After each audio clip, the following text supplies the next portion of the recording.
Good evening, ladies and gentlemen. I'd like to begin by running through some very basic mathematical ideas which are integral to the evening, so that the recurrent themes are clear to you all. Let's consider these sets of numbers. 2, 4, 6, 8, 10. 2, 3, 5, 7, 11. 1, 2, 4, 8, 16. Now, these are known as sequences, and they have two characteristics. Their terms go on forever, and they have a pattern, which helps us to continue the sequence. Now, some patterns are more obvious than others. See, with this sequence, the pattern's very clear. 2, 4, 6, 8, 10, 12, 14, 12. But with this sequence, the primes. Now, a prime number is only divisible by 1 in itself. Now, the pattern of the primes is less obvious. Is there a pattern at all? Because 7, 11, 13, 17, so on. I mean, sometimes to find the hidden pattern, we have to look at things in a new way. Now, if I was to add together the terms of a sequence, we would have what is known in mathematics as a series. So 1 plus 2 plus 4 plus 8 plus 16 is a finite series of 5 terms with a sum of, anyone? 31. Now, if I was to allow this series to continue forever, it would become an infinite series. And it's clear that the sum, 1 plus 2 plus 4 plus 8 plus 16 and so on to infinity, is itself infinite, making it a divergent series. It diverges from 0, that is to say, the difference between the sum and 0 widen infinitely. I can also express the above series as the sum of the powers of 2. So 2 to the power of 0 plus 2 to the power of 1 plus 2 squared plus 2 cubed plus 2 to the power of 4. And using the sigma notation, I would write the sum from n equals 0 to infinity of 2n. Now, I want to show you another divergent series, perhaps the simplest of all. 1 plus 2 plus 3 plus 4 plus 5 and so on to infinity equals infinity. Well, this is all very logical. But now, I'm going to do something very strange. I'm going to disrupt your sense of logic, and I'm going to show you something really thrilling. 1 plus 2 plus 3 plus 4 plus 5 plus and so on to infinity equals minus 1/12. Well, how can this be? Well, you'd be right to think so. But I'm going to show you how one can obtain such an anomalous result using the functional equation of the Riemann zeta function. And this is how it goes. 2 to the power of 1 minus z times the gamma of z times the zeta of z times the cosine of a half pi z equals pi to the power of z times the zeta of 1 minus z. Now, this is only true for complex values of z, where z equals x plus iy, I equals the square root of minus 1, our imaginary number. But you probably know that. Anyway, what I'm going to do is I'm going to put the value of 2, z equals 2, into this equation, for which this function is not defined, and then we'll see what happens. So, 2 to the power of 1 minus 2 times the gamma of 2 times the zeta. You're probably wondering at this point if this is the entire show. I'm Melinda, this is Al, and this is Ruth. Actually, that's a lie. I'm an actor playing Aninda. He's an actor playing Al, she's an actress playing Ruth. But the mathematics is real. It's terrifying, but it's real. When I was a child, I had a real problem with mathematics. I remember there was a chart on the back of my bedroom door. It went 1, there was 1 tractor, 2 pineapples, 3, for a reason nobody could explain to me, 3 medicine bottles, then 4 pears and 5 oranges. Of course, when they added 1 plus 2 equals 3, I tried to understand how 1 tractor and 2 pineapples made 3 medicine bottles. Then they talk about 5 oranges, which was fine. But when they took away the oranges, that's when the problems began. And as I got older, they replaced the numbers with letters. A, B, C, X, Y, Z. So just the thought of walking into a maths class would bring me out in a cold sweat. So I thought I had a problem with abstract thinking. But I had no problem with the imagination or imaginary ideas.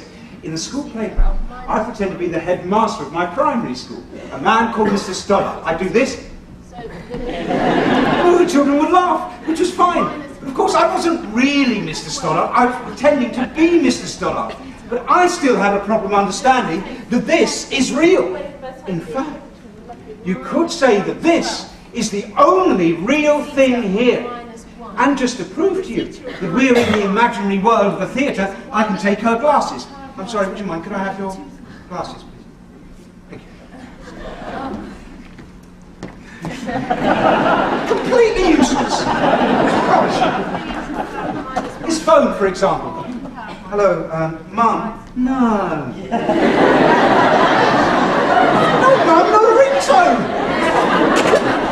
This door doesn't lead anywhere. I can push these walls right off. Let's go to that. There we are. Oh, this is here in China. He is real, and he will really play the real Douglas. And now I can do what I could never do at school. Put my hand on the board, give it a little push, and there, we've got rid of the mathematics. We can all relax and glory in the fact that India whopped Australia. Oh, okay, so she has a piece of chalk. So if I really want to get rid of the mathematician, first, I've got to get rid of the mathematics. There we are. We finally got rid of the mathematics. But of course we haven't. Because mathematics is everywhere. I'm an Indra. I'm a physicist specializing in string theory.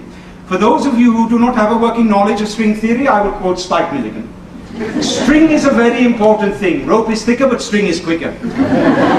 This is Al. In temporal terms, he is in the present.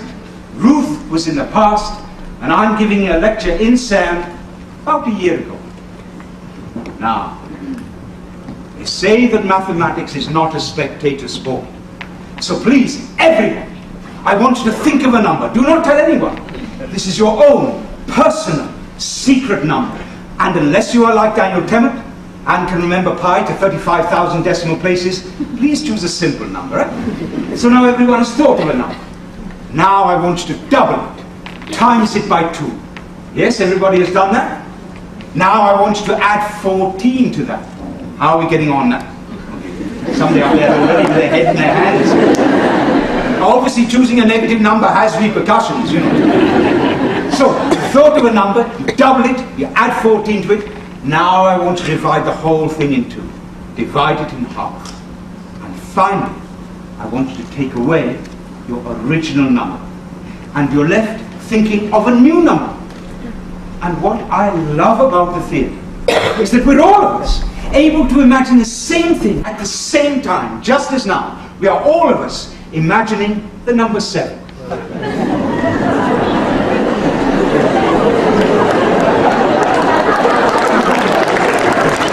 sorry, there's no glasses, it's just for fun. Now I want you to imagine that Al is in India. And that this plastic chair is a taxi in Madras.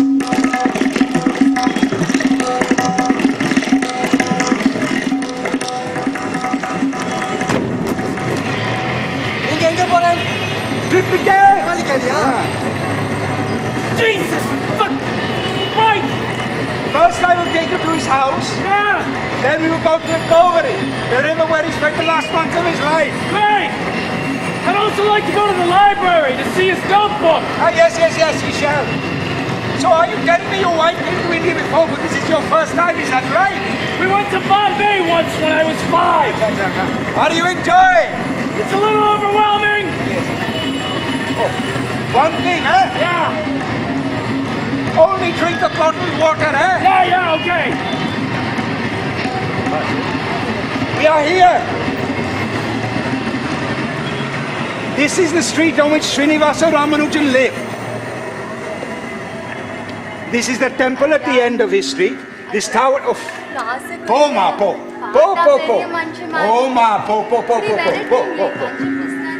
This tower that you can see is called a Gopuram. In one structure we can see all of the others. The interdependence of everything. He looked at this every day of his life where he was surrounded by mathematics.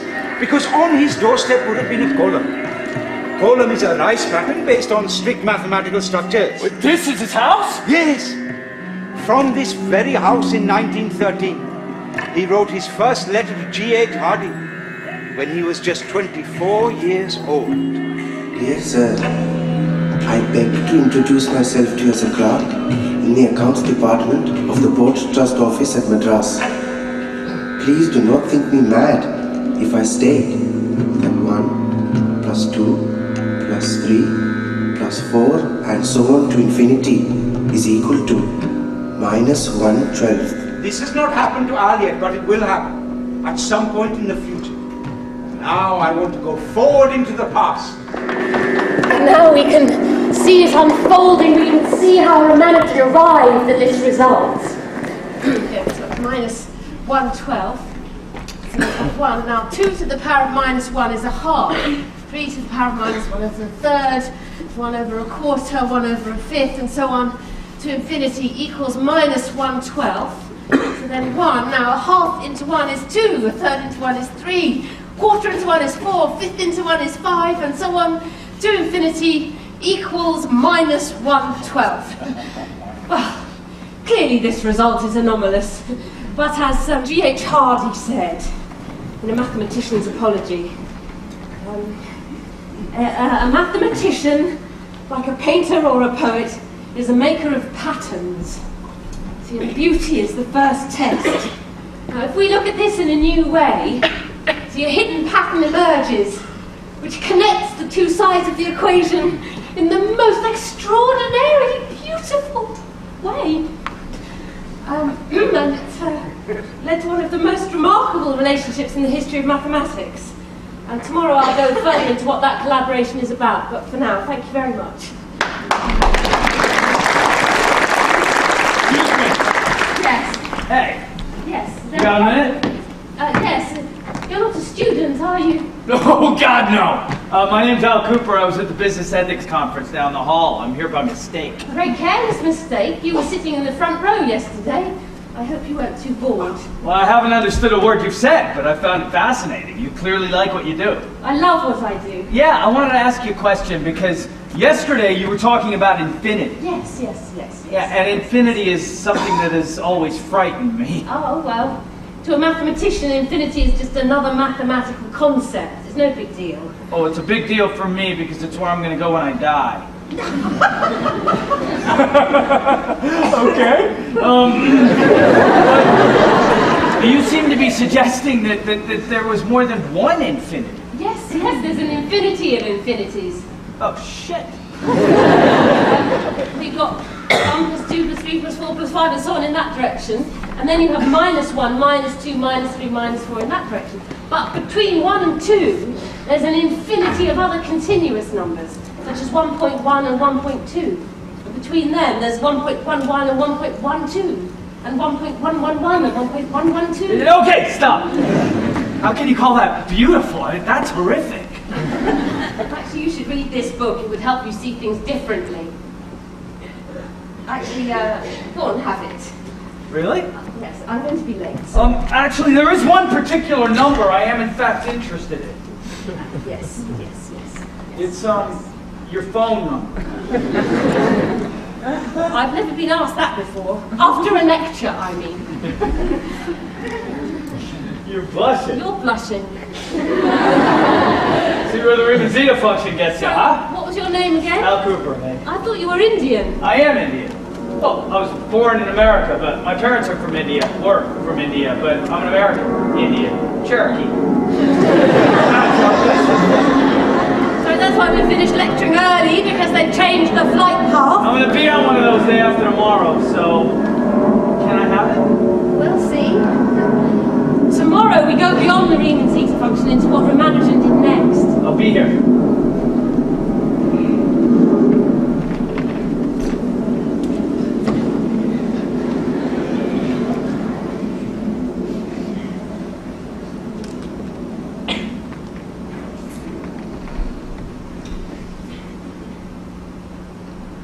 One, 2, 3, 4, 5, 6, 7, 8, 9, 10, 11, 12, 13, 14, 15, 16, 17, 18, 19, Minus 1. 20, Minus 2. minus 3, minus 4, minus 5, minus 6, minus 7, minus 8, minus 9, minus 10, minus 11, Between 1 and 2, there's an infinity of other numbers. Minus 56. Which is 1.1 and 1.2. Minus 90. Minus And 90. 1.11 Minus and 21. 1.12 And 1.111 and 1.112 and 1.1111 and 1.1112 and 1.1111. There are no gaps between the numbers, like there are no gaps in time or space. It is continuous. And if time is continuous, then we are linked to the past and future. And if space is continuous, we are linked to the absent.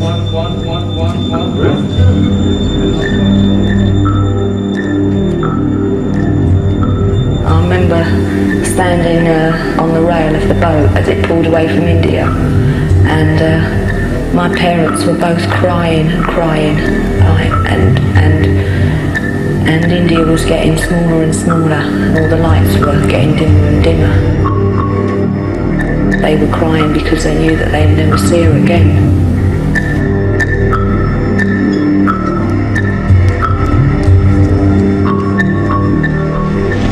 On this historic day, when India takes her place as a free and independent dominion in the British Commonwealth of Nations, I send you all my greetings and heartfelt wishes.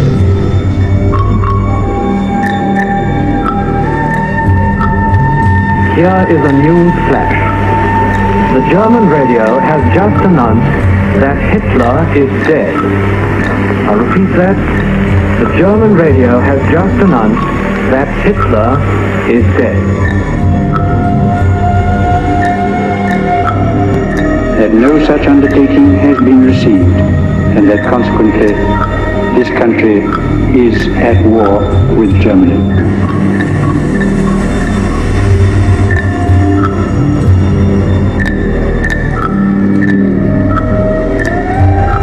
There is an indefinable, mysterious power that pervades everything. I feel it, though I do not see it.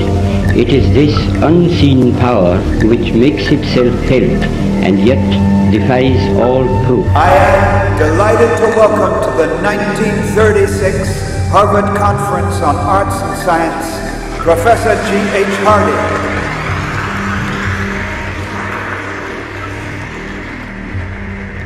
I have set myself a task in these lectures which is genuinely difficult, and which, if I were determined to begin by making every excuse for failure, I might represent as almost impossible.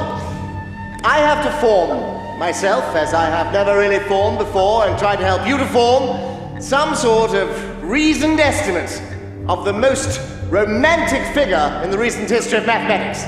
A man who defies almost all the canons by which we are accustomed to judge one another, and about whom all of us will probably agree in one judgment only, that he was a very great mathematician.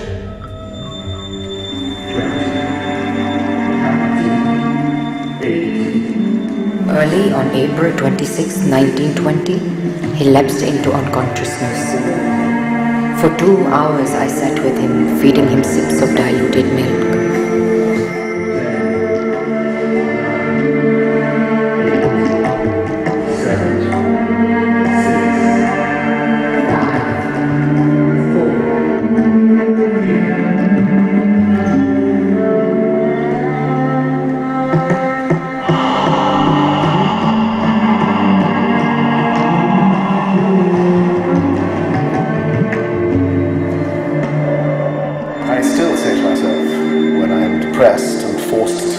Pompous and tiresome people, well, I have done one thing you could never have done, and that is to have collaborated with Ramanujan on something like equal terms.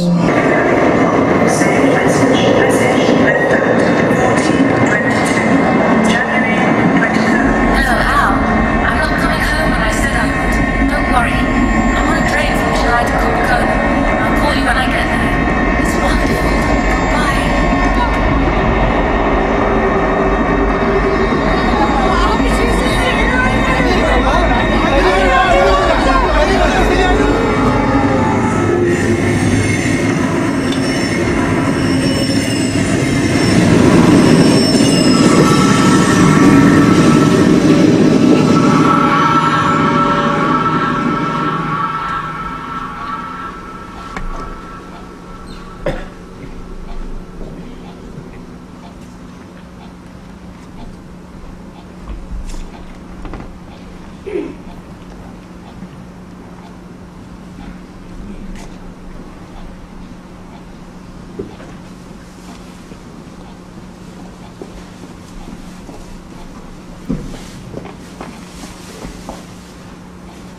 me? Excuse me? Excuse me? I have to clean this lecture hall. Yeah, go right ahead. I'm just getting some stuff.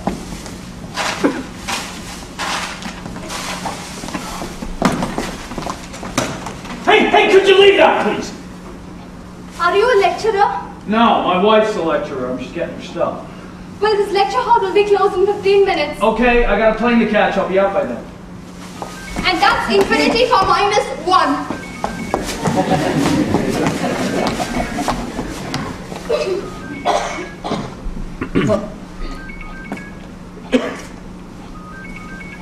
Cooper.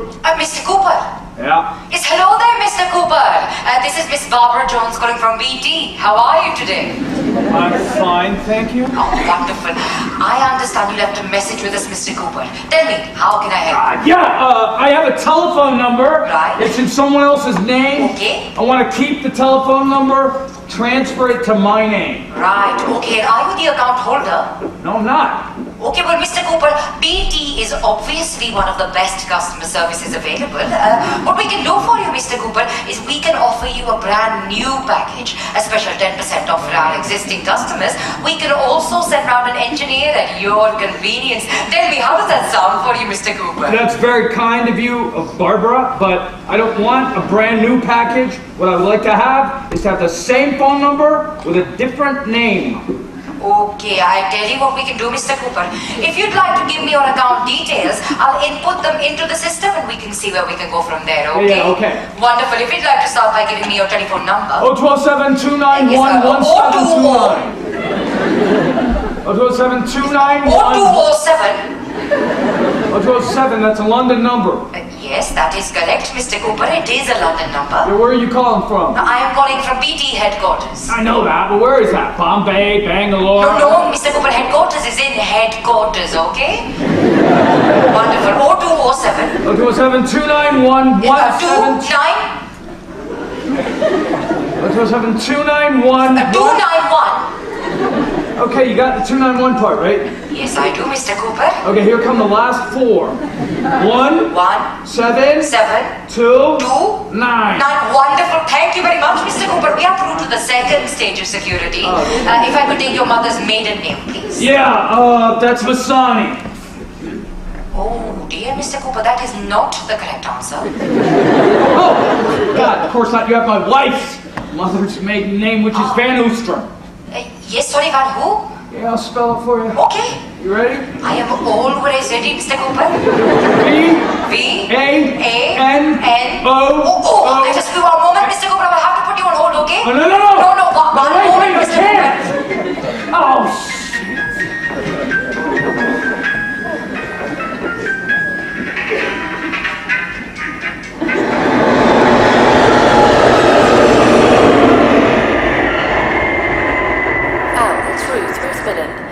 You're probably in Geneva by now. Look, I just wanted to say thank you for the other night. I had a really lovely time. I probably didn't manage to assuage your worries about infinity.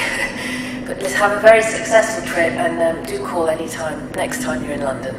Okay, bye. Oh, my number, 0207-291-1729. Bye.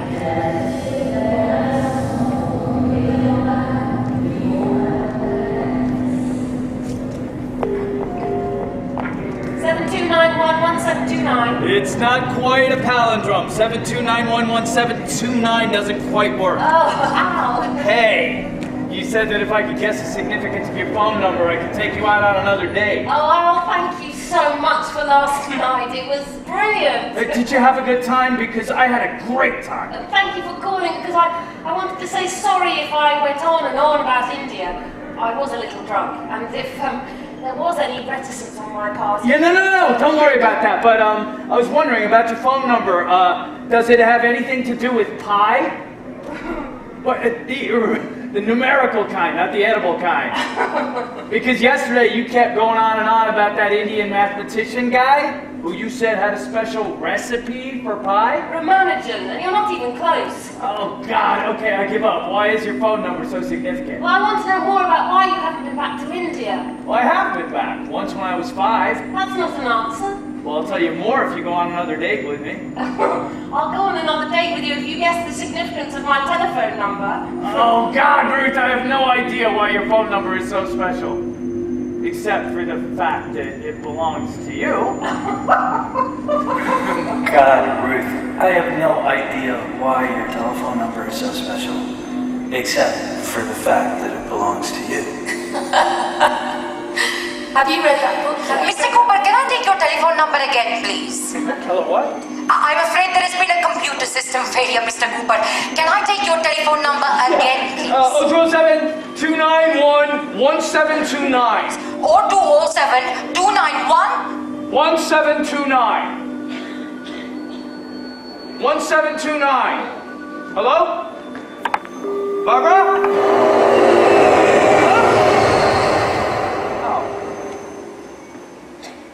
Every fucking time. Oh, shit. I'm coming!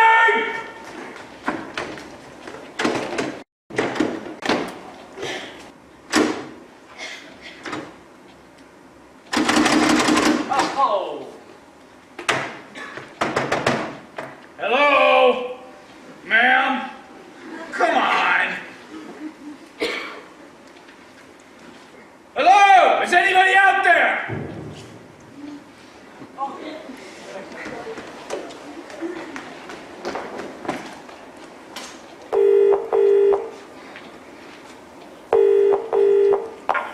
You are through to Uxbridge campus of Brunel University.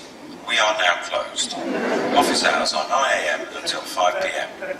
For inquiries outside these hours, please call 01895 285 000. That's 01895 285 000. Thank you.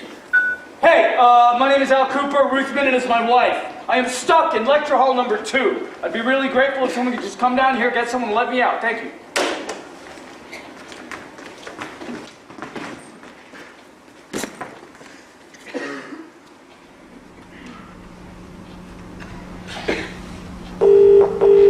Come on, pick it up.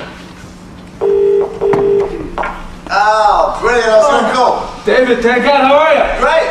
Nice lunch. Everyone's really psyched. Yeah. David, listen, I'm down here at Brunel picking up Ruth's stuff that came back from India. God, man, that must be tough. Are you okay? Yeah, I'm fine, but something really stupid has happened. I have managed to get myself locked into a lecture hall. Okay. Yeah, I'm not kidding, David. It is lecture hall number 2. This is the last place on earth I want to be right now, David. So just jump in a cab, come down here, get someone to let me out, I'll buy you a beer. Come. Why not? I'm in Los Angeles.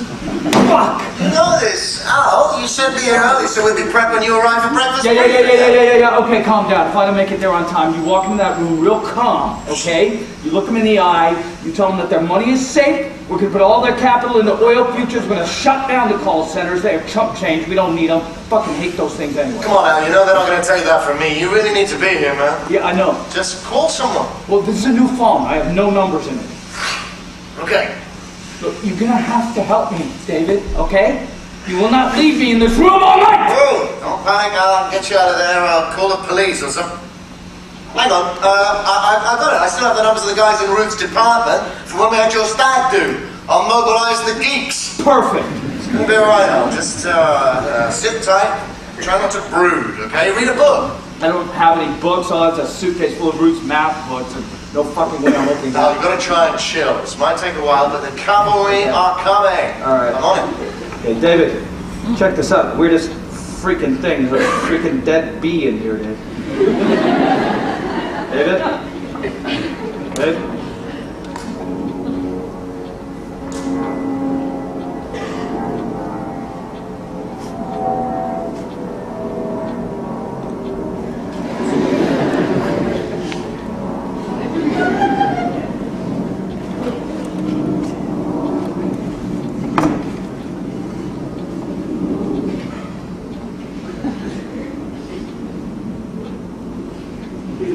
Jesus!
God. G.H. Hardy.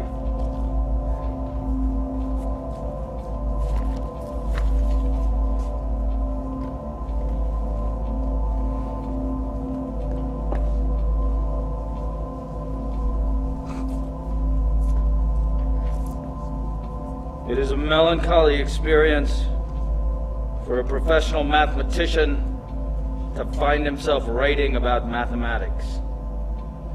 The function of a mathematician is to do something. To prove new theorems, to add to mathematics, and not to talk about what he and other mathematicians have done. The noblest ambition is that of leaving behind something of permanent value. Something of permanent value.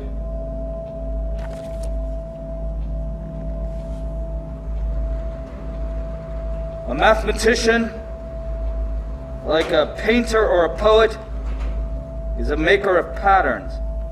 A mathematician, like a painter or a poet, is a maker of patterns. If his patterns are more permanent than theirs, it is because they are made of ideas. A painter makes patterns with shapes and colours, a poet with words. A mathematician, on the other hand, has nothing to work with but ideas, and so his patterns are likely to last longer, since ideas wear less with time than words. The mathematician's patterns, like the painter's or the poet's, must be beautiful. The ideas, like the colours or the words, must fit together in a harmonious way. Beauty is the first test. There is no permanent place in the world for ugly mathematics. My dress is incredible. I'm standing in the library, at the window, and I'm looking at the sea. அம்மா வணக்கம். நீங்க தான் இந்த புத்தகம் கேட்டிருந்தீங்க போல. இந்தாங்க இத படிச்சு பார்த்து கையெழுத்து போட்டு கொடுங்க. நகல் எடுக்க கூடாது. ரொம்ப ஜாக்கிரதையா இருக்கணும். She is just asking you to sign here because this book is very fragile. But she's also saying you must not take any photographs. Thank you. It may be very hard to define mathematical beauty, but that is just as true of beauty of any kind. We may not quite know what we mean by a beautiful poem, but that does not prevent us from recognizing one when we hear it. 1, 2, 3, 4, 5, take it. 1, 2, 3, 4, take it. 1, 2, 3, take it. 1, 2, 3, 4, take it. 1, 2, 3, 4, take it. 1, 2, 3, 4, take it. 1, 2, 3,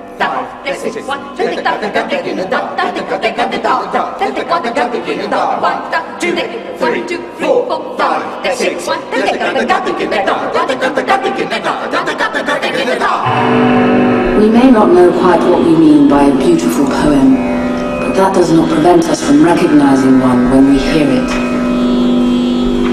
Immortality may be a silly word, but probably a mathematician has the best chance of it, whatever it may mean. G.H. Hardy. Immortality may be a silly word, but probably the mathematician has the best chance of it, whatever it may mean. So said the mathematician G.H. Hardy in his Mathematician's Apology. And forgive me if tonight I begin with the biographical before moving to the mathematical, but I believe that the permanence of his ideas must be put in the context of the brevity of his life. Ultimately, I will address myself to the vital contribution of his modular functions to the conformal symmetries required by string theory. But first, let me say how honored I am to be here with you tonight at the CERN Institute, home of the World Wide Web, so naturally we are being simultaneously podcasted, if that is the correct verbiage. The mathematician I will be speaking of is Srinivasa Ramanujan. Srinivasa Ramanujan was the strangest man in all mathematics, probably in the entire history of science. In his lecture given at Harvard in 1936, G.H. Hardy, the mathematician who perhaps came to know him best, described Ramanujan as the most romantic figure in the recent history of mathematics. A man who defies almost all the canons by which we are accustomed to judge one another, and about whom all of us will probably agree in one judgment only, that he was a very great mathematician. Hardy asked his audience to begin by trying to construct the reaction of an ordinary professional mathematician who receives a letter from an unknown Hindu clerk. Lights out! One more. Early in 1913, he found among the letters on his breakfast table a large untidy envelope decorated with Indian stamps. When he opened it, he found line after line of symbols, wild theorems, such as he had never seen before. He was by this time a world-famous mathematician, and world-famous mathematicians, he had already discovered, are unusually exposed to pranks. He glanced at the script, written in halting English by an unknown Indian, asking him his opinion on these mathematical discoveries. 1 plus 2 plus 3 plus 4 plus 5 plus to infinity equals minus 112. Well, how can this possibly be? He put the manuscript aside and carried on with his day's routine. Now, since that routine did not vary throughout his life, it is possible to reconstruct it. First, he read the Times over his breakfast. This happened in January, and if there were any Australian cricket scores, he would start with them. Read with clarity and intense attention. Then, from about 9 until 1, unless he was giving a lecture, he worked at his own mathematics. 4 hours creative work a day is about the limit for a mathematician, he would say. Then lunch. A light meal in hall. After lunch, he loped off for a game of real tennis at the university court. At the back of his mind, the Indian manuscript nagged him. He sent word to his colleague Littlewood that they must have a discussion after hall.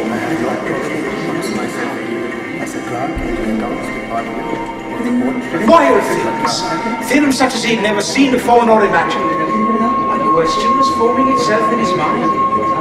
Is a fraud of genius more probable than an unknown mathematician of genius? Well, clearly the answer was no. By 9 o'clock or so, they were in one of Hardy's rooms with the manuscript stretched out in front of them. It did not take them long. By midnight, they knew I knew for certain the writer of these manuscripts was a man of genius.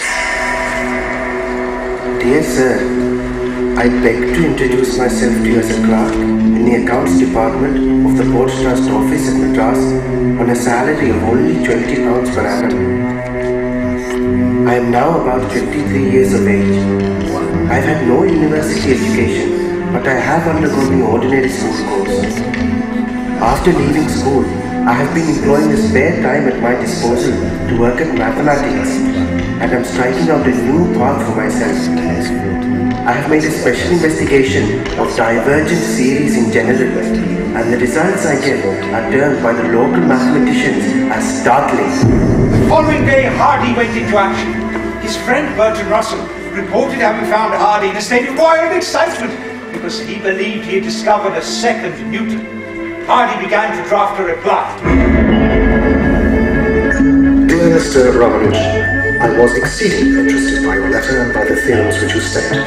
Before I can judge properly the value of what you've done, it is essential that I should see proofs of some of your assertions. I need not say that if what you say about your lack of training is to be taken literally, the fact that you should have rediscovered such interesting results is all to your credit.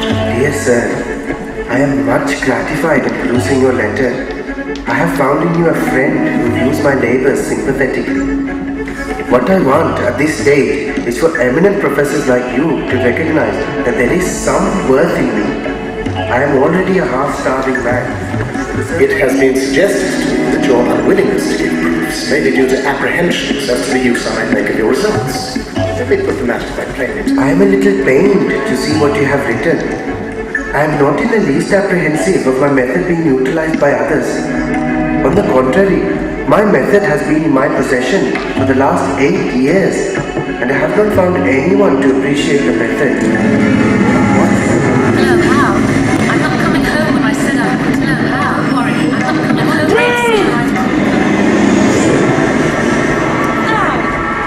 What are you doing here? I came to say goodbye. It's over. We agreed. It was a wonderful 6 months, but it's over. Anyway, you've got a plane to catch, and I've got a lecture in 5 minutes. Well, Ruth, I really don't want this. We've talked about it. I mean, 1 week you're in Miami, the next you're in Moscow. We're like 2 separate lines that just grow further and further apart. Do you want children?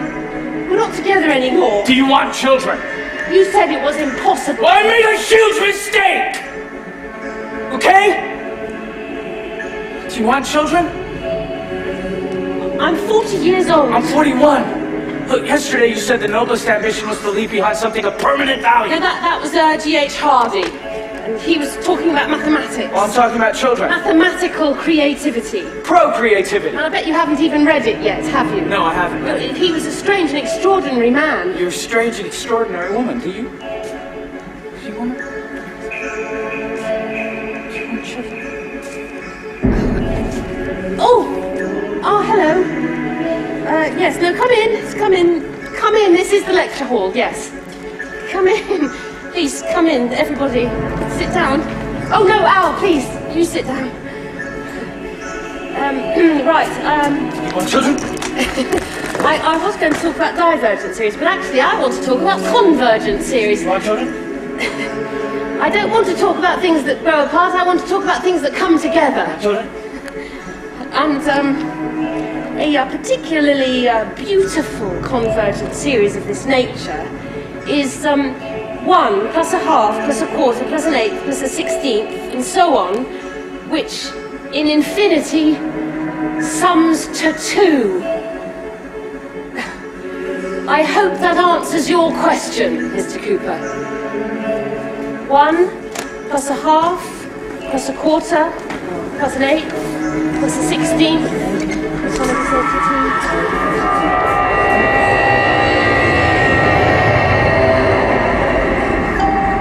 Ladies and gentlemen, the fasten your seatbelt sign is now illuminated. We're experiencing a little turbulence at the moment. Hello, Al. I'm not coming home when I said I would. Don't worry. I'm on a train from Chennai to Kumbakonam. I'll call you when I get there. Bye. What I tell you is this. Verify the results I give. And if they agree with your results, then you should at least grant that there may be some proofs in my fundamental basis. Dear Mr. Ramanujan, I am very much excited by the dialogue we're having. I have been in touch with the Indian office and have cleared the way for a possible collaboration. I am therefore delighted to extend a formal invitation on behalf of the college for you to come to Cambridge and continue your work. I eagerly await your response. Dear sir, I am delighted that not only yourself, but also other mathematicians at the very fountainhead of mathematical knowledge are interesting themselves in my humble work. But I regret that I cannot come to England. My superior officer, a very orthodox Brahmin of the same caste as myself, told me that I could not go to England, and the matter has been dropped. A very orthodox Brahmin of the same caste as myself has informed me that I cannot go to England, and the matter has Hello, been Al. I'm not coming home when I said I would. Hello, Al. Worry. I'm not coming home. Train to Chennai to Kumbakonam. Worry. I'm not. Well, I was born in England. And my parents were born in Uganda. My great-grandparents, they left India in 1869, so India for me is like 150 years away. Is it what you expected it to be? No! I feel disconnected. I'm an outsider. Ruth Minnan. Oh, Sarita Bagaita. Have you been before? No, this is my first time. Oh. So, are you here on holiday? Oh, yes. My auntie's getting married in Gujarat. That's the north. That's miles away. I know. I think she's trying to set me up with a nice Brahmin boy. You Brahmin? Yes. Can I ask you something? Yes, of course. The Brahmin men, they wear... Oh, are you okay? Yes. Yeah? Headache, sorry. Right. The Brahmin men, they wear a string across their body. Mm-hmm. What does that signify? It's 3 threads that are intertwined. They represent thought, word and deed. Did you go to the temples in Chennai? No, I went to the library. Oh, you went to the library on holiday? Yes, it was amazing. Excuse me, I've got to call my husband. Oh, you're married? Yes. Oh, do you have children? Excuse me. Hello, Al. Like me, Ramanujan was a Brahmin. For Brahmins, crossing the water from one's native land was strictly forbidden. To become an exile was to become an outcast. Dear Ned, I'm writing in a hurry to catch the mail and warn you to be a little careful. I've been in correspondence with the Indian office again, in order that Ramanujan should come, and of that I'm as anxious as ever. A great deal of subtlety will be required. Dear Mr. Ramanujan, try to make the acquaintance of Mr. E.H. Neville, who is in Madras lecturing. He comes from my college. You may find his advice as to reading and study invaluable.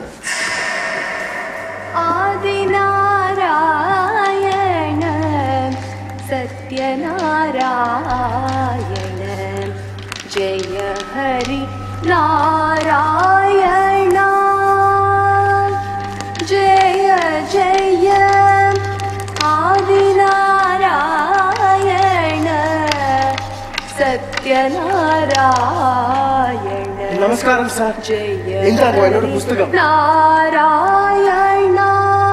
You'll be glad to know that I have made contact with Ramanujan here in Madras. I was surprised to discover that he was not in the least reticent about his work, at once offering me to show me his notebooks, which had never before been out of his hands. There were no proofs in them, but I can assure you the results contained within are astounding. And when I tentatively suggested that he should consider coming to Cambridge to further his work, to my delight and surprise he at once agreed. It seems that there's a story here. The story is in one version, Ramanujan travelled south with a friend to the great temple in a town called Namakal. There it seems he slept for 3 nights. Sitting there on the stone slab floor, they looked at the night sky. On the 3rd night, Ramanujan woke from a dream and called to his friend that in a flash of brilliant light he had received the Adesh, or command, from the goddess Namagiri to bypass the Brahmin injunction against foreign travel.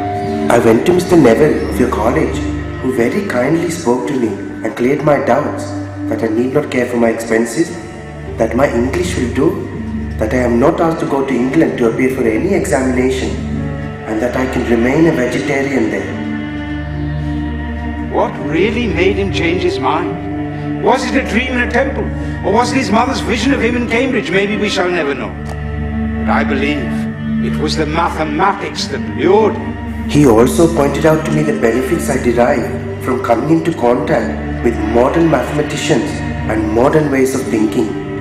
So, I am now booked on the SS Nivasa, which leaves Madras on the 17th.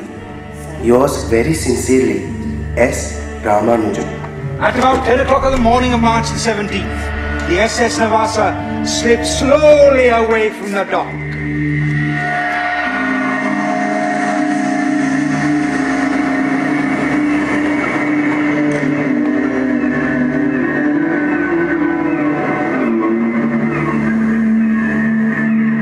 I remember standing on the rail of the boat as it pulled away from India, and my parents were both crying and crying,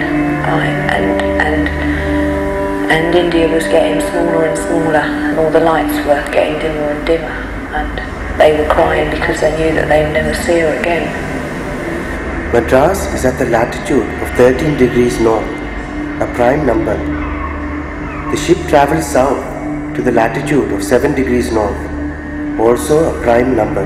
All his life he had been barefoot, on the dot, his hair in the kudnt, and always a very important Brahmin string, whose 3 threads symbolize body, mind and soul, inextricably entwined. For the first 3 days, I was very uncomfortable and took very little food. But after that, I have been alright. The sea is very smooth and there is no fear of seasickness. I do not know whether I have to go to Cambridge directly or stay at London and then go. I shall write to you after I reach England and everything is definitely settled. I am yours, very sincerely, S. Ramanujan. Ladies and gentlemen, we're now cruising at an altitude of 33,000 feet on a latitude of 67 degrees north. We're currently passing over Greenland. If you look out of your windows, you'll see the polar ice caps down below. Quite magnificent. Dear Al, Do enjoy the rest I of your expect flight, you'll be ladies and reading this in midair. I just wanted to tell you that you are the most significant thing in my life. And all you have to remember is the number 11, a prime number. Because I now know that I ovulate on or around the 11th day, so that is when you must be here. And also remember 1 plus a half, plus a quarter, plus an eighth, plus a 16th.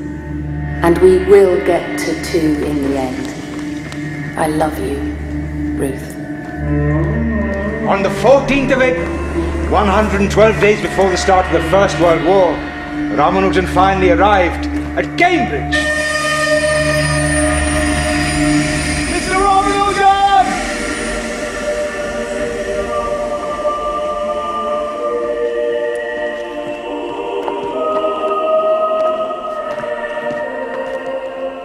Mr. Ramanujan.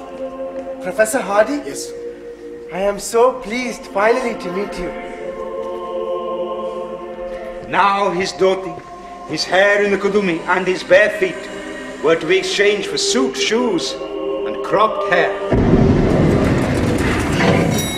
Welcome to the Ramada Inn, Heathrow. Yeah, this is Al Cooper in 1024. The bed is a mess, and it is freezing in here. Can I change rooms, please? No, don't want anything on the 13th floor.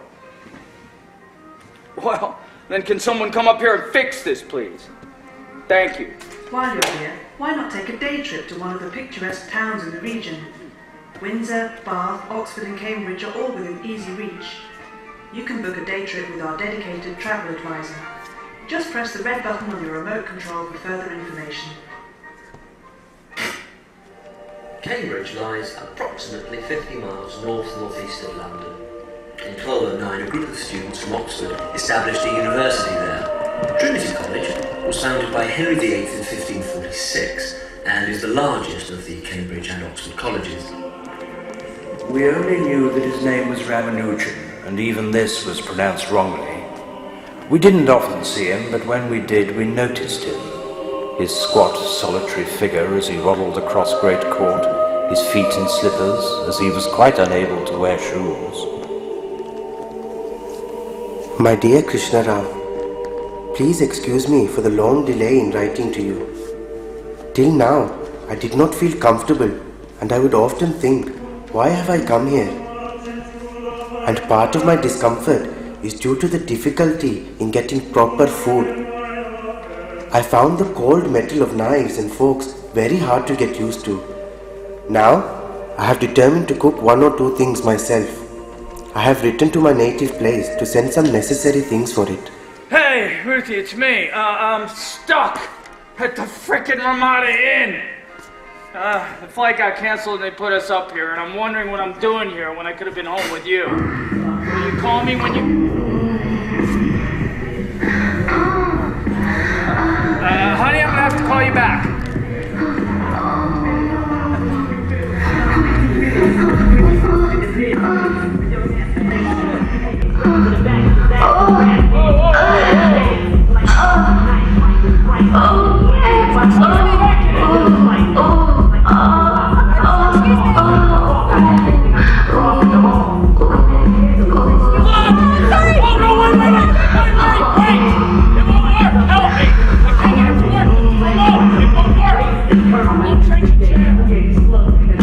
Oh God, Oh, come back later. Hey, it just came off. No, it's all right. It just came off. Come back later. It just came off. Come back later. I'm happily married with 6 No, kids. come back later. I don't do porn. I find it emotionally degrading. Shall I make up your bed? Yes, please. Thank you. Okay. That's a lie. I don't really have 6 kids. But I did just get married, and I work in the futures market. It's become a habit in the futures market. If you say something is gonna happen, the chances of it happening increase exponentially. Well, good luck with that. Thank you. Compliments of the hotel. We at Ramada Inn apologise for any inconvenience we may have caused you. Beautifully done. Yes. Thank you. My mom used to do what you do. Excuse me? Yeah. She used to be a chambermaid at the Ramada. Well, actually, this isn't what I do. I do this to pay off my student loan. Oh, yeah? Yeah. Where are you from, Sarita? London. Oh, before that? Ealing. Originally. Greenford. Where are you from? Los Angeles, California. Before that. New York, New York. Before that. Baltimore, Maryland. But my parents were born in Bombay. Bombay? Bombay. Yeah, they got married, moved to New Jersey. We all moved to Baltimore right before I was born. Oh, so you're American? Yeah. Oh, I'm British. Come on.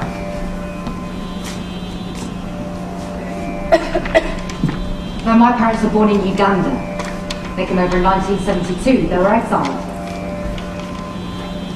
My grandparents, well, they originated from Gujarat. So, I'm Gujarati.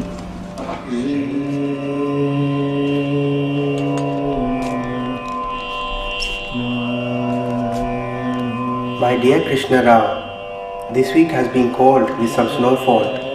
Everything here is strange, and I was not well till the beginning of this term, owing to the poor weather and the lack of proper food. At the moment, the only fruit I can find is apples, so I would be grateful for supplies from home. I was silent so long as I had nothing to write to you, but Professor Hardy and I will be presenting an important paper on our work on partitions and our development of the partition function. There is a difficulty for me when talking about Ramanujan. Beyond the obvious one, but I suppose it is always a little difficult for an Englishman and an Indian to understand one another properly. The difficulty for me is that Ramanujan was in a way my discovery. I did not invent him. Like other great men, he invented himself. But I was the first really competent person to have a chance to see some of his work. I can still remember with satisfaction that I could see at once what a treasure I had found. Ruthie! Where are you? The only place I feel at home anymore is with you. So call me! Call me, Al. I really need to speak to you as soon as possible. I'm at home, so give me a ring. I don't know what time zone you're on or anything, but call me. I hate it when we're apart. When we think of partitioning a number, what we're talking about is pulling that number apart into a sum of other numbers. For example, 10 could be 6 plus 4. Now, let us take 3. 3 may be written as 3, or as 2 plus 1, or as 1 plus 1 plus 1. So the number of partitions of 3 is 3. 4 may be written as 4, as 3 plus 1, as 2 plus 2, as 2 plus 1 plus 1, or as 1 plus 1 plus 1 plus 1. So the number of partitions of 4 is 5. Hold the absorbent tip in your urine for 5 seconds. As we consider even slightly larger numbers, so the number of partitions increases rapidly. The number of partitions of 7 is 15, the number of partitions of 10 is 42, and the number of partitions of 60 is 966,467. 60 seconds. The result can be read after 60 seconds. For a large number, such as 200, a formula yielding a result within several millions of the correct number of partitions would be an astonishing achievement. But we should probably be pleased with an area in the order of billions. We might hope for millions. Hardy and Ramanujan were looking to build a formula to predict the number of partitions P for any given number N. We shall certainly aim for our best approximation. An approximation, Hardy? I expect the partition number to be given exactly. After all, a partition number is a whole number, not an irrational number. Yes.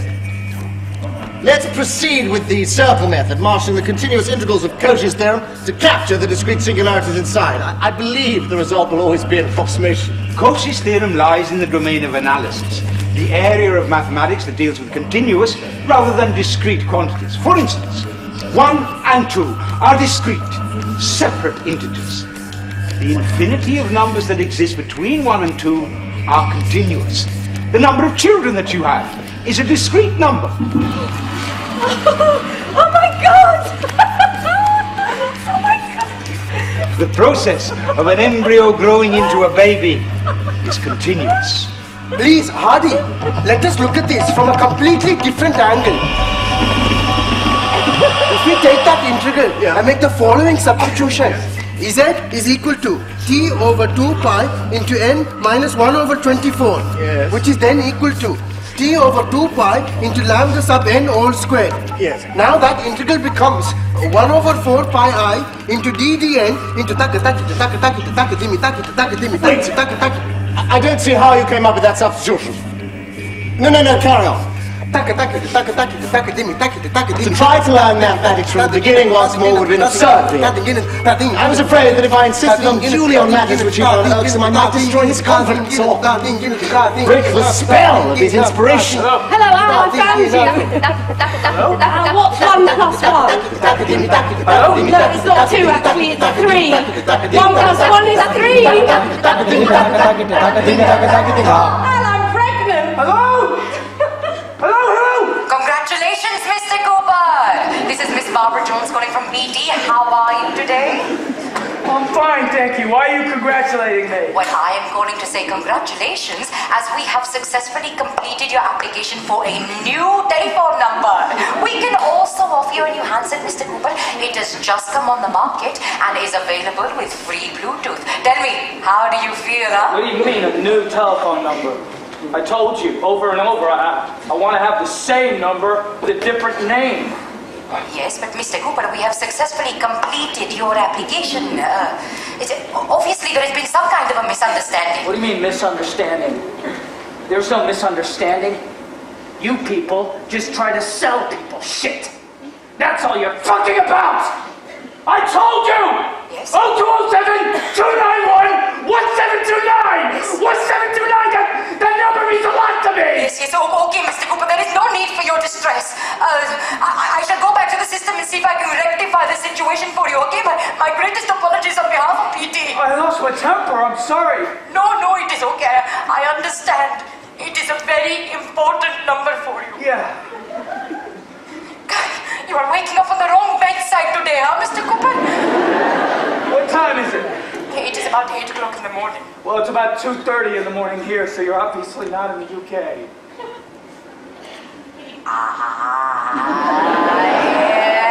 Yes, you got me there, Mr. Cooper. And now you're being in a very cheeky mood, huh? Where are you? Bombay, Bangalore? Yes, I'm calling from Bangalore. What's the weather like in Bangalore? Oh, the weather in Bangalore is beautiful, as always. Tell me, how is the weather in the UK? I have no idea. I'm locked in a lecture hall. Oh, but that must be very unfortunate for you. No, in this country, it's probably peeing down rain outside. Yes, well, how would you know you are locked in the lecture room? Mr. Cooper, have you been to India before? Masani is a Parsi name, na? Yeah, no, I haven't, Barbara, but my wife did. Oh, so you are married, Mr. Cooper? Yeah, very nice voice. Thank you. My husband does seem to think so. It's always nice speaking to you, Barbara. It is always lovely speaking to you, Mr. Cooper. Well, we've only spoken twice, Barbara. Yes, well, each time has been a wonderful experience, huh? Well, look, Mr. Cooper, I go back to the system and hopefully next time I will call you with some very good news, okay? Okay, and Barbara? Yes, Mr. Cooper? I plan on being here for a while, so call me anytime. Well, I shall call you anytime, Mr. Cooper. Okay, you take care now. Bye. Bye.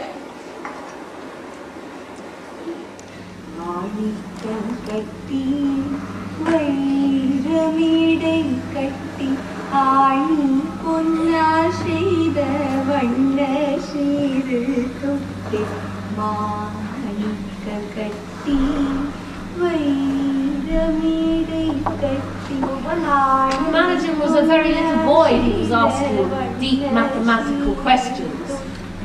His maths teacher was explaining to the young class how any number or quantity divided by itself is equal to 1. So if you have 4 oranges and you divide them between 4 boys, each boy will get 1. Or if you have 40 fishes and 40 boys, each boy will get 1. The manager put up his hand and he said, "Are you saying any number or quantity divided by itself is equal to 1? And the teacher said, "Yes, I mean even if you have 1,000 fishes and 1,000 boys, each boy will get 1. And the manager said, "So if there are no fishes and no boys, will each boy still get 1? Thereby touching on the most fundamental problem of 0. Is 0 divided by 0 1, or is 0 divided by 0 0, or is 0 divided by 0 infinity? And the only certain thing about this problem is that it's uncertain. The answer depends on which way you look at it." Why on earth did you fall in love with me? Don't say it's because I look like Ramanujan. Because you give me hope for the future. Why did you fall in love with me? Because you look like Ramanujan. Because you wouldn't kiss me on our first date, even though you got drunk. That was really impressive. Because you take away my panic. Yeah? Even though I find you completely incomprehensible. I mean, like that one, I still don't get that one. The 1 plus a half plus a quarter plus an 8 plus a 16 plus a whatever, and then finally gets to 2. In infinity. Yeah, but it gets to 2. No, only in infinity. It's a convergent infinite series. It's very beautiful. It gets there. No.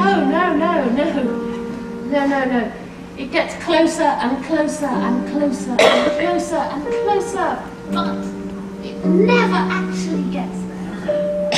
Well, that completely sucks. Move over.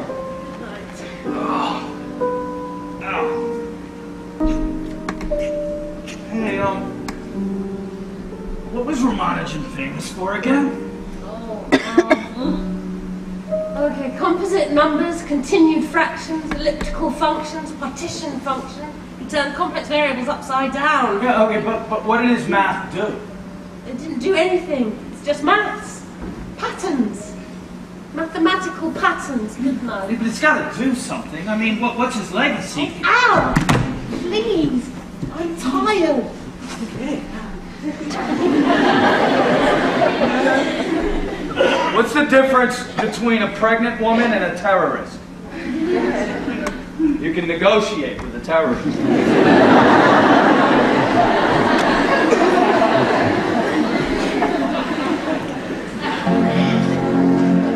In 24 states throughout the country, beekeepers are feeling the shock. The American honeybee has been disappearing at an alarming rate. Box after box is simply empty. Nobody's home. Researchers say the bees are overworked and they believe they are dying in the field, perhaps becoming exhausted or simply disoriented, and eventually falling victim to the cold. They are calling this phenomenon colony collapse disorder. They say it may be due to the massive corporatization of the American honeybee. Experts say no bees, no planet. Ramanujan's legacy is his work, which consists of 4,000 formulas on 400 pages, filling 3 volumes of notes, all densely packed with theorems of incredible power. He seemed to have functioned in a way unlike anyone else we know of. He had such a feel for things that they just flowed out of his brain. When I first met Ramanujan, I asked myself, what did modern mathematics look like to someone who had the deepest insight, but who had literally never heard of most of it? Looking for the first time at his notebooks, I found the beauty and singularity of his results entirely uncanny. As I turned page after page, I kept having jolts of delighted surprise. I can only compare him with Euler or Jacobi, but Ramanujan's work is more strange and peculiar than anything I've encountered before. At home in Madras, he would ask his mother or myself to wake him after midnight so that the current of his thoughts might not be broken. Watching him work was like watching somebody at a feast! A feast you hadn't been invited to. All his results, right or wrong, had been arrived at by a process of mingled argument, intuition and induction, of which he was entirely unable to give any coherent account.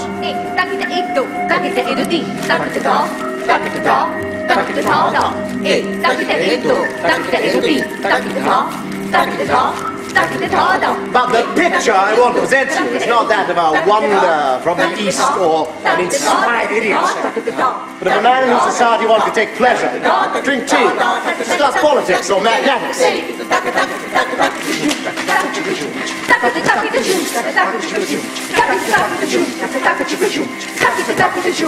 Picture in short, of a rational human being who happened to be a great mathematician.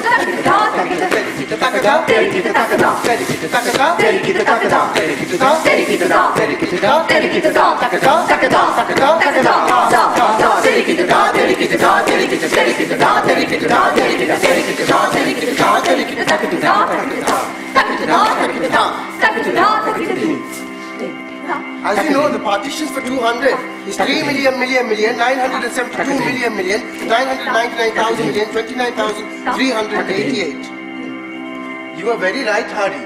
We have arrived only at an approximation. Our formula comes within 0.004 of the correct integer. Good God! Tomorrow I shall deliver our paper to the London Mathematical Society. But Hardy, I still feel we can find a formula that will give us the exact result. Yes, like all human needs, food, sleep, warmth, require a search, a going elsewhere.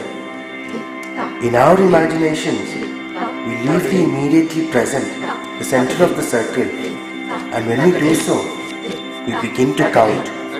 2, 3, 4, 5, 6, 7, 8. 1 2 3 4 5 1 2 3 4 5 1 2 3 4 1 2 3 4 5 1 2 3 4 5 1 2 3 4 1 2 3 4 5 1 2 3 4 5 1 2 3 4 When we move away from zero, we realize that counting, regularity, symmetry also exists in nature. This is startling, because it means that our imaginations are all working within another, infinitely larger imagination. There is nobody here except Professor Hardy, as examinations are all over and all have gone outside. Ruth! Wake up! Look! What? It's snowing. Hey! Oh no! I'm late. Listen. I think I figured it out. 1 plus a half is 1 1/2.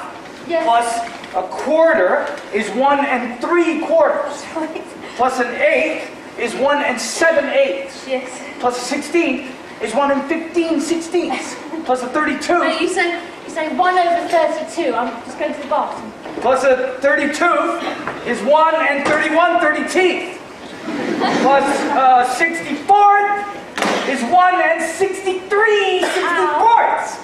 Plus 128 is 1 127. Ow. What? There's a little bit of blood. What's that? I don't know. There's definitely some blood here. What should we do? I don't know. Shall we call the doctor? Yes, I think there's probably, actually, there's quite a lot of blood. Oh, you know what? Let's just get the car. Yes. No, don't leave me, please. I'm bleeding. Oh, no!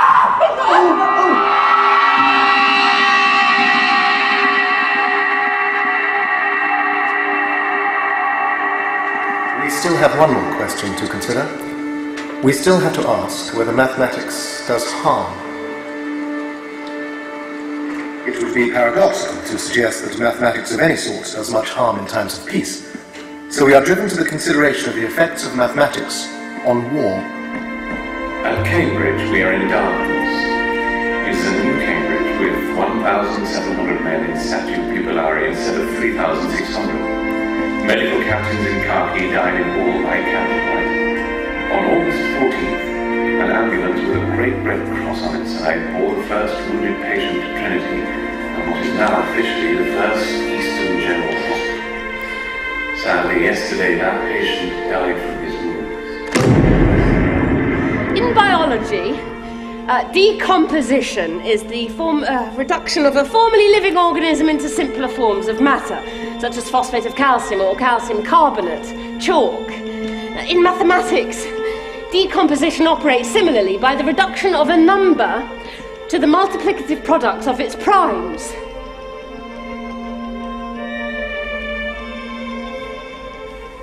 I'm sorry, I'm going to have to continue this later. 24, for example, may be written as 2 times 2 times 2 times 3, or 2 cubed times 3. So prime numbers are the bones of mathematics. Everything is built on them. I believe that pure mathematics has no effects on war. The real mathematician has his conscience clear. What is 2 cubed? The trivial mathematics, on the other hand, has many applications in war. What is 2 cubed times 3 squared? The gunnery experts and aeroplane designers could not do their work without it. What is 2 cubed times 3 squared times 5? Mathematics facilitates modern, scientific, total war. What is 2 cubed times 3 squared times 5 times 7? 11th September 1914, Trinity College. Ramanujan makes his countless prostrations to his mother and writes, "You need not send any provisions. There is no war in this country. War is going on only in the neighboring country. That is to say, war is waged in a country that is as far as Rangoon is away from Madras. No war like this has raged before. What is 2 cubed times 3 squared times 5 times 7 times 11 times 13? The present war afflicts crores of people. It is not only 1 or 2 crores. Germans set fire to many a city, slaughter and throw away all the people. The small country of Belgium is almost destroyed. 2 cubed times 3 squared times 5 times 7 times 11 times 13 times 97 equals 34,954,920. It can be maintained that modern warfare is less horrible than the warfare of pre-scientific times. That bombs are more merciful than bayonets, that anything is better than the concentration of savagery on one particular class, and that in short, the sooner war becomes all out, the better. 34,954,920. The number of dead, wounded and missing in the First World War. When the world is mad, a mathematician may find in mathematics an incomparable anodyne. Had it not been for the Ramanujan collaboration, the war would have been darker for Hardy than it was. But it was dark enough. When the world is mad, a mathematician may find in mathematics an incomparable anodyne. Good evening. It's very good to be back. Right. Now, I want to talk to you this evening about nothing. 0 is a particularly interesting number. And I'd like to look at its mysterious properties by considering it rationally. That is to say, in the form of a fraction. So what happens when we have 0 at the bottom of a fraction? Well, let's consider any number with 0 as the denominator, and let's take our most simple function for explaining this. Y equals 1 over x. Now, this horizontal is my x-axis, and this vertical is my y-axis. And now I can plot a set of all points where y equals 1 over x. I have made a serious mathematical assessment of my own horoscope, and there is no doubt about it.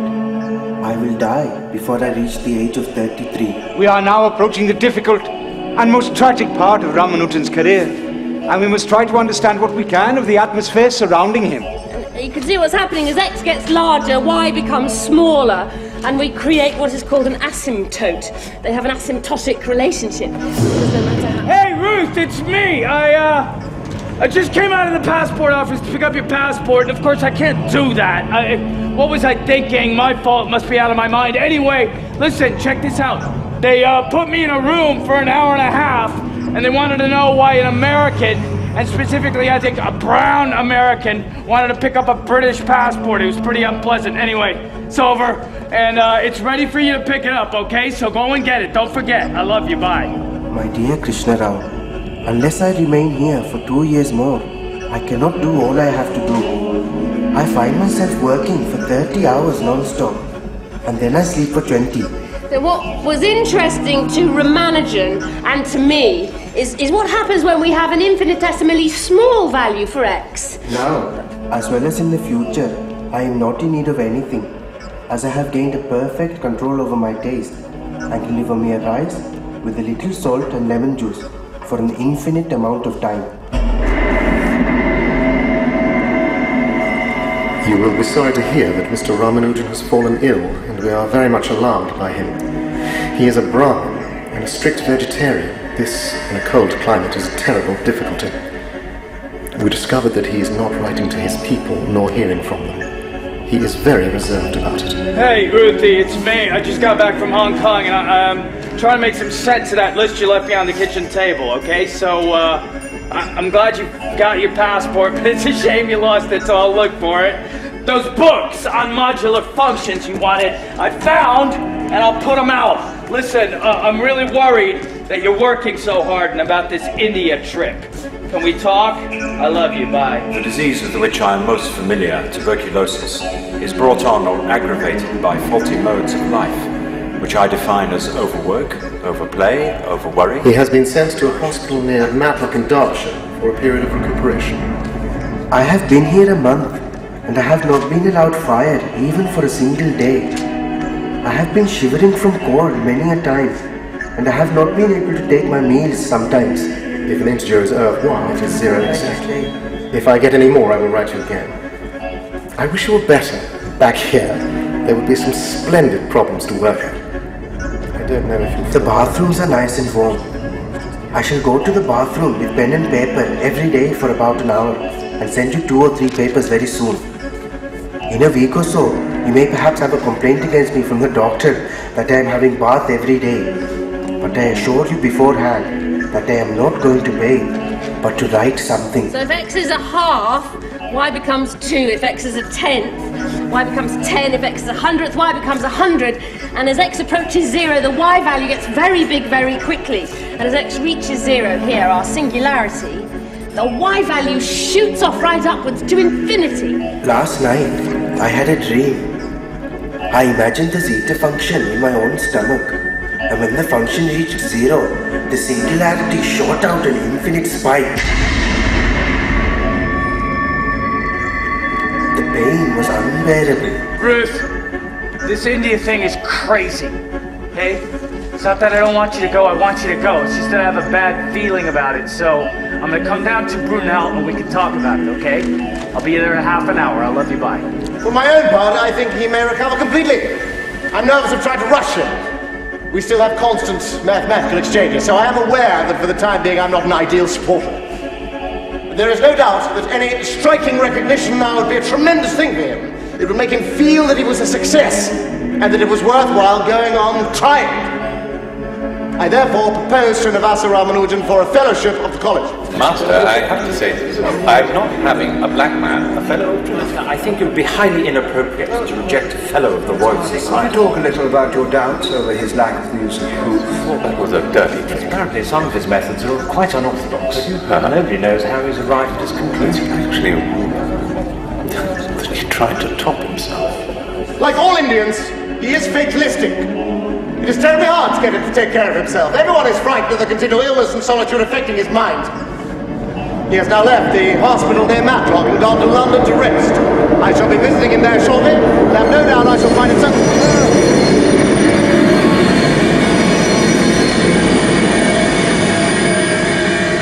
Dear Sir, further to our correspondence of the 11th regarding the incident on the underground system, please be assured that my friend and colleague Srinivasa Ramanujan is not only one of the most prominent mathematicians of this or any age, but also a fellow of the Royal Society, and as such, one would hope that any misdemeanor will be overlooked.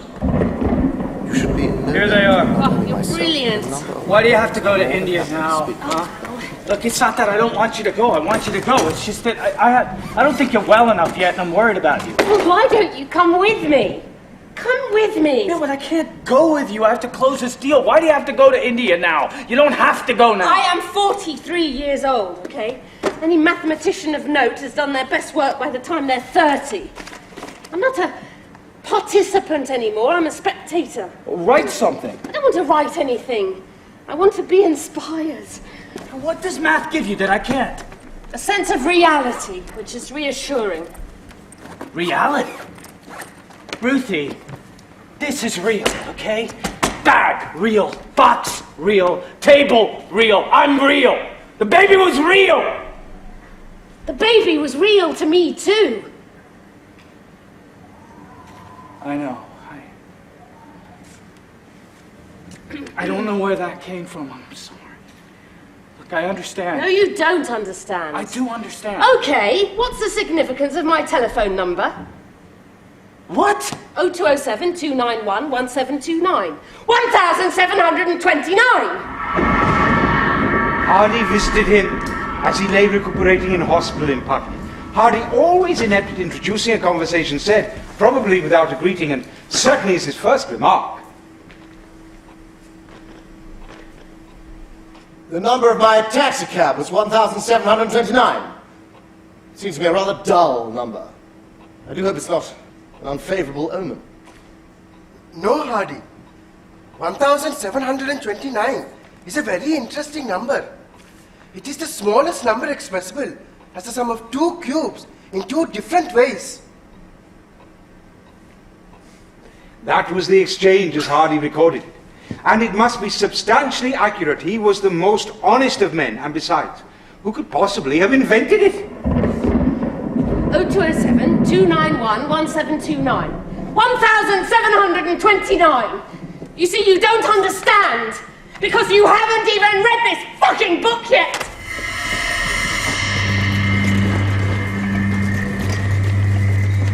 It should be obvious by now that I am only interested in mathematics as a creative art. In that sense, it has nothing to do with physical reality. By physical reality, I mean the material world, the world of day and night, earthquakes and eclipses. For me, and I suppose for most mathematicians, there is another reality which I shall call mathematical reality. Madras is incredible. I'm standing in the library, at the window, and I'm looking at the sea. Hello, Al. I'm not coming home when I said I would. Don't worry. I'm on a train from tonight to Complicite. I'll call you when I get there. It's wonderful.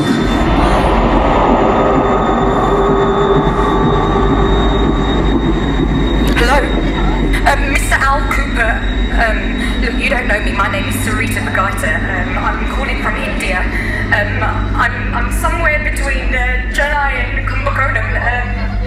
Listen, can you call me on this number? It's 07940 715 535. Your wife has been taken ill on the train.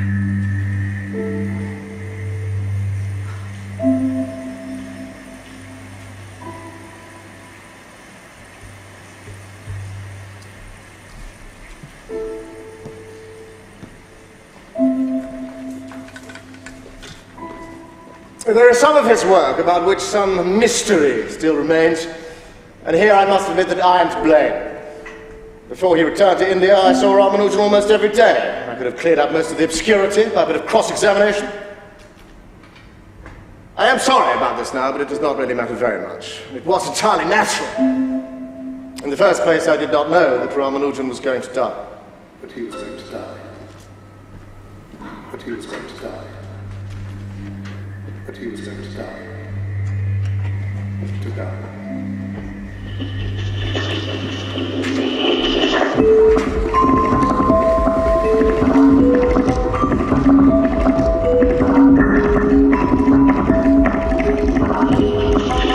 For me, and I suppose for most mathematicians, there is another reality which I shall call mathematical reality. Take a chair, for example. A chair may be simply a collection of whirling electrons or an idea in the mind of God. The more we think of it, the fuzzier its outlines become in a haze of sensation which surrounds it. The number 2 or 317 has nothing to do with sensation. 317 is a prime number, not because we think so or because our minds are shaped in one way rather than another, but because it is so, because mathematical reality is built that way, because mathematical reality is built.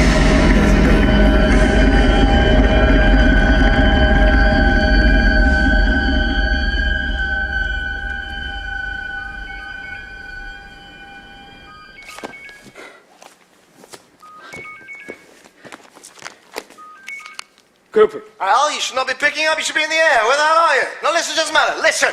Things just got very big, very quickly. They are biting on call center closure, Al. Relocation India to the Philippines, immediate implementation, the CFO's flying in tomorrow. It's all good, Al. Just tell me when you're going to be here. Al. Al!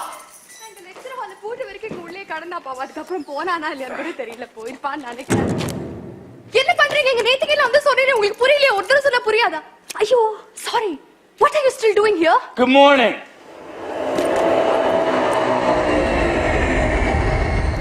Ladies and gentlemen, we are now approaching Chennai International Airport.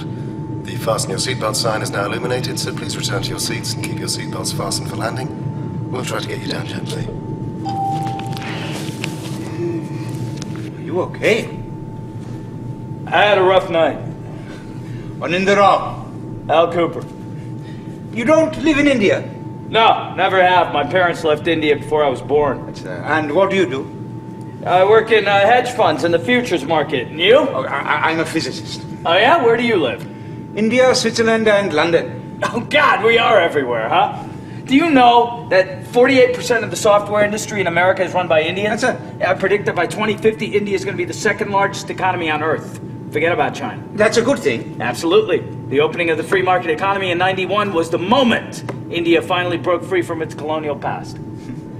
The structures that bind India together are extremely fragile and go back millennia.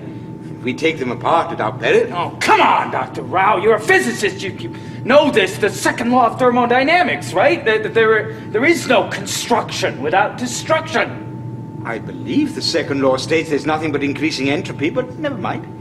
Here I will quote my auntie from the Upanishads.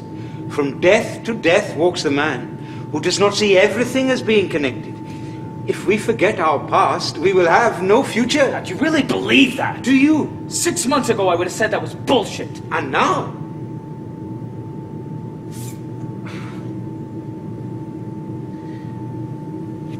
And now I have to go to the bathroom. He will return to India with a scientific standing and reputation such as no Indian has enjoyed before. And I am confident that India will regard him as the treasure he is. His natural simplicity and modesty has never been affected in the least by success. Indeed, all that is wanted is to get him to realize that he really is a success. We're now beginning a descent from a height of 35,000 feet, going to 34. The little time is today's weather in Chennai is temperature 37 degrees. Reminding non-residents to ensure their location cards filled in. I'd like to thank you for flying with us and wish you a safe on the journey from the airport and a very pleasant stay here in town. Of course,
One thing here?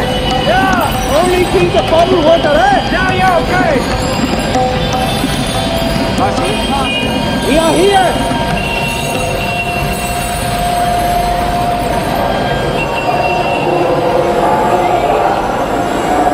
Al, it's so beautiful here and hot. I don't understand why you've never come back. I wish we hadn't argued before I left because maybe you'd be here with me. Madras is incredible. I'm standing in the library, at the window, and I'm looking at the sea.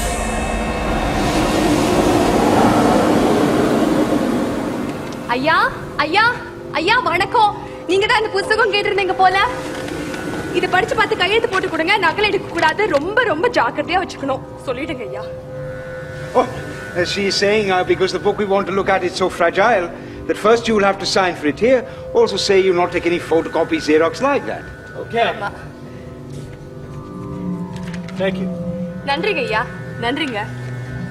Come on. Oh, please, please.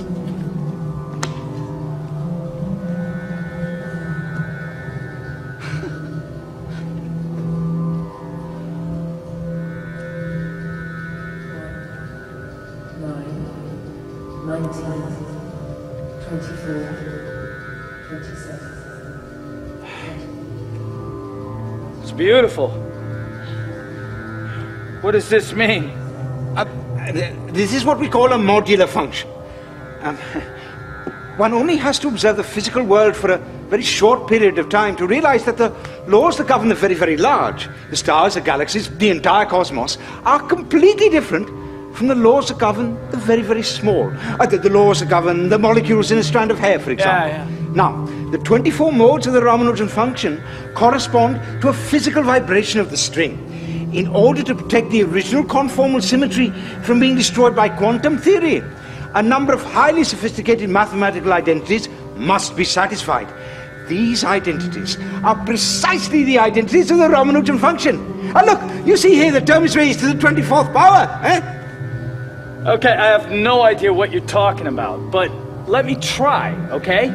Are you saying that this mathematics is helping to form a unified vision of the universe? Yes! It is the holy grail of physics, to find a single coherent explanation for the biggest and smallest elements of our universe. To identify the structures that bind everything together. But did he know this when he was writing it?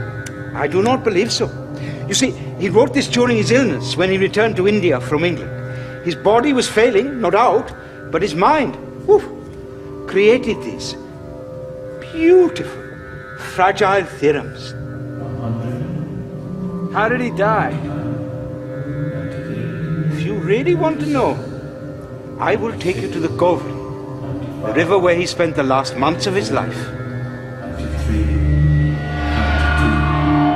91, 90, 89, 88, 87, 86, 85, 84. I am extremely sorry for not writing a single letter up to now. I discovered very interesting functions recently, which I call mock theta functions. Unlike the false theta functions, they enter into mathematics as beautifully as the ordinary theta functions. I am sending you with this letter some examples. If we consider a theta function in transformed Eulerian form. This is the Govri River. 1 Oh my plus God. 1 plus u squared. When Ramanujan returned to India from England, he came straight away to bathe in this river. The reason being, the god Brahma once had a daughter who was adopted by a man known as Kavara Muni. To show her devotion to her adoptive father, she one day turned herself into a river. Now all those who bathe in her are cleansed of their sins. The real difficulty for me when talking about Ramanujan is not that I do not know enough about him, but that I know and feel too much. I saw and talked with him almost every day for several years, and above all, I collaborated with him. 39, 38, 37. I have a friend who loves me more than all of you, who doesn't want to leave me at all. It's this tuberculosis fever. 29, 28. I owe more to him than to anyone else in the world, and my association with him is the one romantic incident in my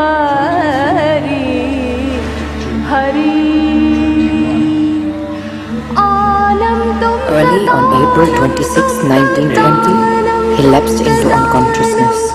60, For 2 hours I sat with him, feeding him sips of diluted milk. 13, 12, 11, 10, 9, 8, 7, 6, 5, 4, 3, 2.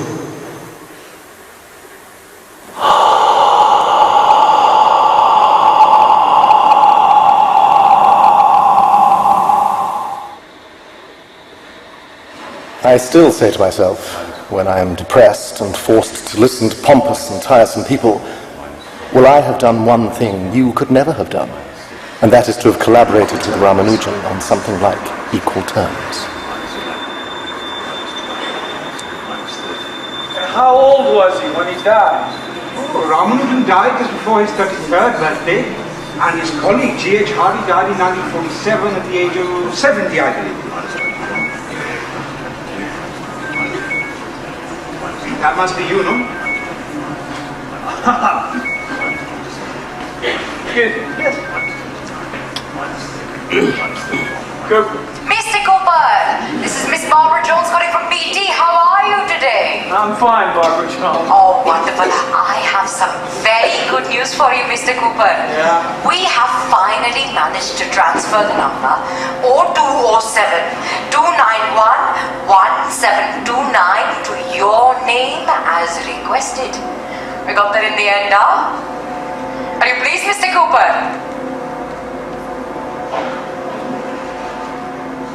Hello? Hello there, Mr. Cooper? Yeah, that was my wife's number, and, she died. Oh. I'm very sorry to hear that, Mr. Cooper. No, I'm sorry. I don't know why I said that. I am so pleased that we managed to transfer those details for you. Yeah? Well, this will be the last time I will be bothering you, Mr. Cooper. The call center will be closing down. You're losing your job. Yes.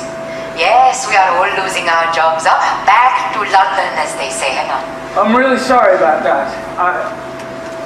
Thank you for everything you've done for me. It meant a lot to me. So, tell me, Barbara Jones, what's your name?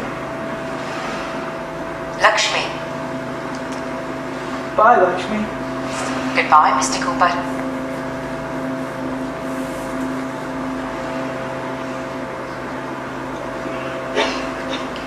I'm so sorry, I couldn't help overhearing. No, I'm sorry. No. How old was she? She was 43. How did she die? She died of a brain aneurysm. She died on a train here in India. That's why I came. I had this idea that I'd throw her books in the river. I thought that it would bring something to a close. Oh, maybe you'd like to have a cigarette before taking such a momentous decision. Okay.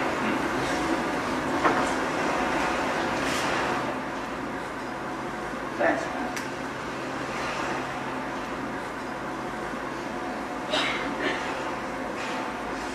You know, I never fail to be surprised by life's symmetries. You see, I have brought someone with me also. This is my aunt. No. Yeah. She died in London, now I'm just bringing her home. You took her on the plane. Yeah. She got a free ride, no? Now I'm going to put her in the river and say my last words to her. Oh, really? I'm always talking. On the other side of infinity. Yeah, that's a barrier I can't seem to get over. Everything makes sense but that. And when you're gone forever. Why not think of it like this? The numbers in infinity go on forever in all directions, but there are no gaps between the numbers. Just as there are no gaps in time and space. They are continuous. Continuous? Yes. So if time is continuous, we are linked to the past and future. And if space is continuous, we are linked to the absent. Oh. Yeah. I can see that. You know what? I have a piece of my wife's chalk. I'll put that in the river instead.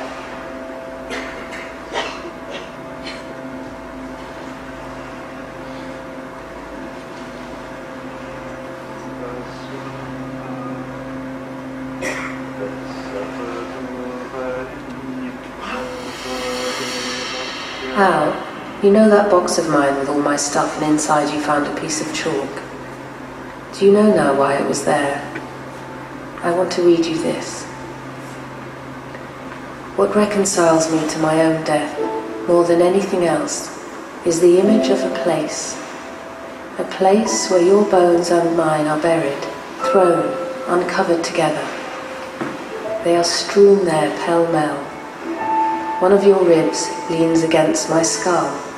The metacarpal of my left hand lies inside your pelvis. Against my broken ribs, your breast like a flower. 100 bones of our feet are scattered like gravel. It is strange that this image of our proximity, concerning as it does mere phosphate of calcium, should bestow a sense of peace. Yet it does. With you, I can imagine a place where to be phosphate of calcium is enough.